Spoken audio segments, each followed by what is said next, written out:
Mesdames et Messieurs, Monsieur le maire, chers élus et chers membres de la communauté, c'est un grand honneur pour moi de prendre la parole aujourd'hui à titre de coprésidente du Comité national arménien du Québec, à l'occasion de cette commémoration et de ce moment si significatif pour notre communauté.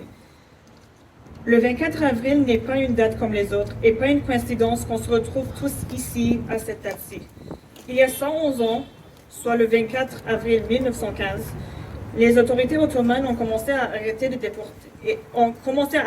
et à déporter des centaines d'intellectuels, des leaders communautaires, des penseurs arméniens dans le but clair d'exterminer toute une nation, d'effacer son identité et de faire taire sa voix. Mais ce plan a échoué. Il a échoué parce que le peuple arménien a refusé de disparaître. Il a échoué parce que, 111 ans plus tard, nous sommes tous ici. Aujourd'hui à Laval, comme partout à travers le monde, les descendants des survivants se rassemblent pour honorer la mémoire de 1,5 million de vies volées et pour exiger justice. Et surtout, pour continuer de raconter, d'éduquer, de transmettre l'histoire, parce que tant que la mémoire vit, le génocide n'a pas réussi à atteindre son objectif. Et cette mémoire, nous ne la portons pas seuls. Nous la portons avec nos amis et nos alliés, avec des partenaires comme la ville de Laval, qui a choisi d'écouter, de comprendre et de poser des gestes concrets pour honorer cette mémoire. En offrant ce monument un lieu digne, en reconnaissant son importance, vous contribuez directement à cette mission essentielle, éduquer et prévenir les atrocités de demain.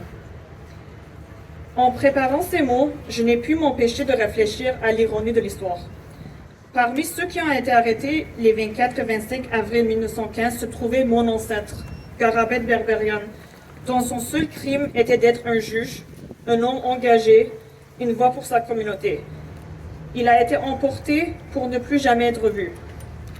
Et aujourd'hui, 111 ans plus tard, presque jour pour jour, son descendant direct se tient ici, dans un pays libre, devant vous, comme coprésidente du CNAC, soit la plus grande et la plus influente organisation de défense des droits de l'homme de la communauté arménio-québécoise, afin d'honorer sa mémoire, la mémoire de mes ancêtres dont aucun d'entre eux a été épargné par ce génocide, et celle de tout un peuple. C'est la preuve la plus éloquente que nous sommes encore là. Aujourd'hui, nous disons, nous nous souvenons du passé, mais nous nous souvenons aussi de ceux qui, aujourd'hui, choisissent de se tenir à nos côtés.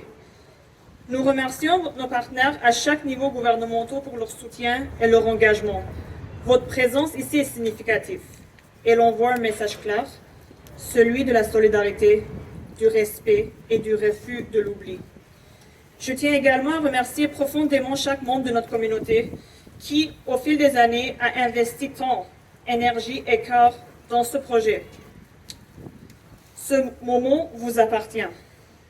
Et merci à la ville de Laval d'avoir entendu nos préoccupations, d'avoir fait preuve d'ouverture et de leadership. Parce qu'au fond, commémorer, ce n'est pas seulement regarder en arrière, c'est aussi un engagement vers l'avenir, un engagement à ne jamais oublier, un engagement à éduquer et un engagement collectif à prévenir que de telles tragédies ne se reproduisent plus jamais. Merci.